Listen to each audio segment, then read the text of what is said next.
Hello and welcome back to Karborundum Quest. Here you can see our new smaller SSTO. This is called the Jester as it's ripped off from V8 Jester. I've made a couple of versions of this craft now. I saw the design that he had and I thought it was absolutely brilliant. Now what you can see here is just a little tiny docking adapter that I've made. It's just a probe core, some fuel and two different sizes of docking adapters to slap onto what's left of our Karborundum ship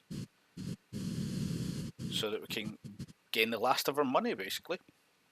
It took a little while to dock this just because I haven't sorted out the RCS properly on this ship, but once we have a full load of Karborundum on the internal tank, we just deorbit and do a standard re-entry, aiming for the KSC because obviously you get more money the closer to the KSC you land, so I'm trying to get as much money as possible.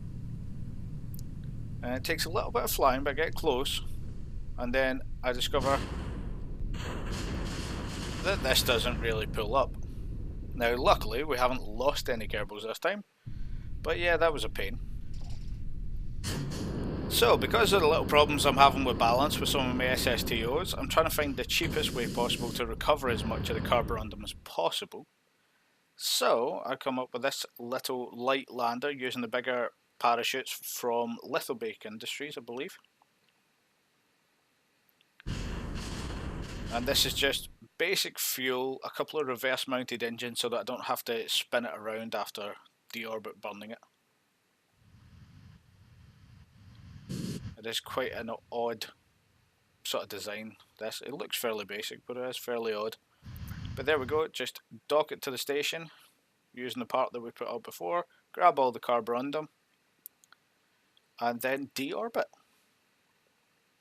It does take a while to transfer. I'm not doing this with the transfer mod that I've got because it kept messing up. So manually transfer it. It didn't even seem to change speed if you time warped it. Standard glitches which seem to happen these days.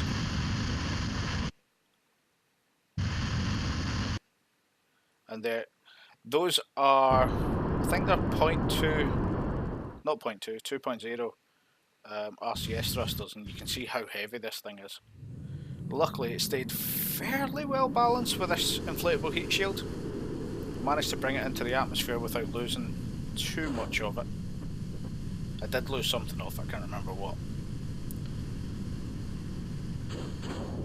But there we go, drogue chutes and main chutes deployed, just trying to slow this thing down. It is redonkulously heavy.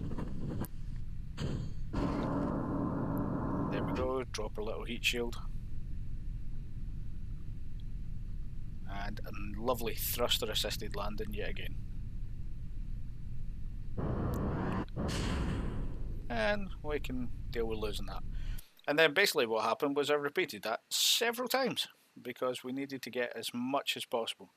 71 million per landed crate, and that wasn't landing close to the KSC that time. I just lost the ability to live with how difficult it was with the space planes. And then here we go, the Andromeda, the old favourite. We're just taking this up yet again. And this time what I'm doing is I'm putting a tug, a big RCS tug that will be able to deorbit this station. As you can see, I sent some personnel up at one point.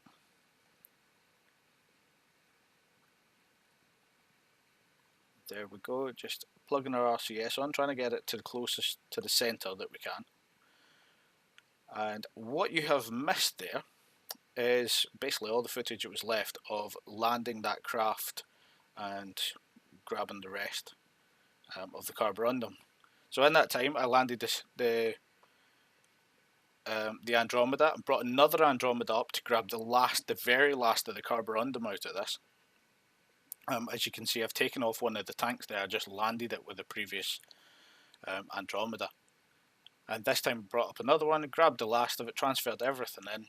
So now we are sat in the billions of credits or kuros. And it's just our standard re-entry. Miss the runway and have to come around.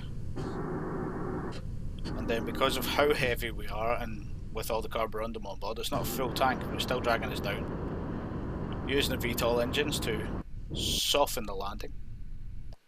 and I do run clean off the edge of the runway. So for anyone keeping score, we got 70 million off of that. It wasn't a full tank, although we landed it on the runway. And as you can see just at the top of the screen there, we have pretty much 1.4 billion in credits from that one ship that went around the sun. So there's our advantage. We pretty much don't have to worry about money now. Now that we have a bit of money, I'm just going to send off this little puddle jumper that I've designed. The entire point of this one is just to gather science. I haven't actually taken a lot of science from Kerbin. I've never really flown about Kerbin that much. I've flown to one of the other air bases that I know of, the little hidden one, but not much else. So all I did was take off, gun it south, head to the South Pole and try and get some science from there. Now this has a setup that I can record science in the air and transmit it through the antennas it has on board. I can also land and take a bit more science, but it has two of possibly the least used parts in the OPT mod.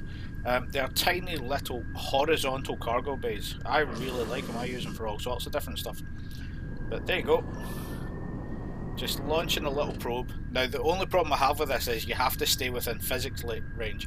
So just because this is the first time testing it, I launch it, circle around and then land fairly close to where it's going to land on its parachute. And because I'm testing this probe as well, I cut the parachute and use the thruster. The thruster's there so that I can actually land it on planetary bodies like Juna or like the moon and things like that. So it's a multiple use probe that I've got as a sub-assembly, and I can just drop into things if I want it. Because what I'm doing, I just gather all the science from it. Its antennas actually broke when I jettisoned it. Something I have to look at for the next time. And then we take off again, transmit the data, and then after shooting about a bit, I head straight north, and this is at the North Pole. And by this point I've actually deployed two of them. I think this is actually my third flight doing this. But as you can see there, what I'm doing is I'm actually transferring the science up to the station, so that it goes to Utopia Planitia station and it all gets processed in the lab up there. This is just showing one of the little units I sent. As you can see, I just store everything and then transmit it in the one shot up to Utopia Planitia, and that gets me all of my data to be able to process up there. It means that I can get more for it. And here we have our lovely problem. Now there's a ground anchor system that comes with the MKS mod, and for me it's just been causing issues like that, where bases on the ground are left floating a couple of thousand meters in the air. So what I managed to do was I managed to land it, but I did lose a chunk of it. It exploded when I unhooked it. So I decided to bring all bar one of the Kerbals back. I actually decided to bring all of the Kerbals back and realised I didn't have enough space for all of them. So I left a scientist there in the lab that's on this section. And the scientist's job is obviously just to keep processing the science that's there until I get rid of it. But for the moment, this big base that I decided to put up there has just been too much of an annoyance. So it's time to rethink it. And we have the money to do it. We have the money to do all sorts of things now. So just taxiing our little plane closer just to make it quicker. I literally move all of the Kerbals one by one because I don't want to mess about with pipes and things. Especially with what keeps happening to this base.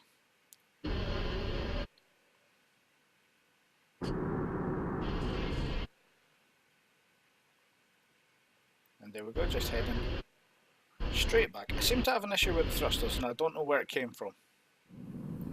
Because the thrusters they do shoot straight through the centre of mass, so I didn't know what was going on there where I kept twisting. But I managed to get back to Kerbin and doing the good old aero braking manoeuvre a couple of times through the orbit. And then a little bounce landing. I don't have the fuel to get back to the main landing spot on Kerbin, back to the KSC, so just stop and recover there. So while this ship is launching, I wanted to explain a bit of what's happening with my game. MKS is starting to cause me issues. It adds 7 minutes onto my loading time for Kerbal when I turn it on. It's also causing regular crashes. I pulled it out for one of the... I basically copied Kerbal, pulled out MKS and ran it, and managed to run it for 8 hours on roughly the same save. Obviously crafts were deleted because MKS was out, but it ran for 8 hours without a single crash, whereas in my main game I crash every third or fourth time that I return to the KSE. And if I haven't turned off Bandicam, I lose all of the footage. It corrupts the footage and it's absolutely useless. So I've decided to take MKS out.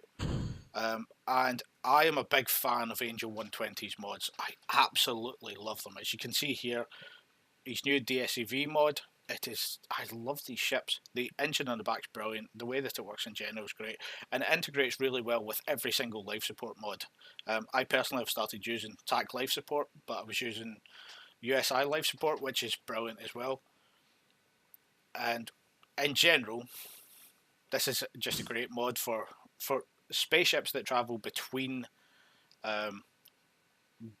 solar bodies. So what I've done is I've started getting to the point where I can take MKS out of my standard save. I don't want to lose anything. I want progression to continue. I'm just going to stop using the parts. But it does mean that certain things like the main space station, Utopia Planitia, and my base on Minmus have to be severely altered for this to work. So that's what I'm working on for the next little while. As I'm speaking, I've already done it, but it'll be a while before the video's up because there's a few separate things that I still haven't pulled the mod out of my game. But for the moment, that's where I am. That's why I haven't made a video in a while, is because I've suffered these crashes regularly to the point where I've shut down Kerbal. I just walked away from it. It was really irritating me, and I play for a continuous play. I don't like messing about all the time. I like to have something continuous, something contextual going on. So that's where the state of play is at the moment. This is one of the new ships. This was actually the test ship. It's in the save, and this was all run in the one shot. But this was my test ship to test a prototype idea I had for moving between the solar bodies, because we're getting to the point where I want to test a good base strategy and then take it out to Juna or somewhere else. So that's where we are. If you've liked this, I hope you have, then like and subscribe. It'd be awful nice. Not many people watch my videos. But yeah, I hope you have a good time, and I hope to see you again soon.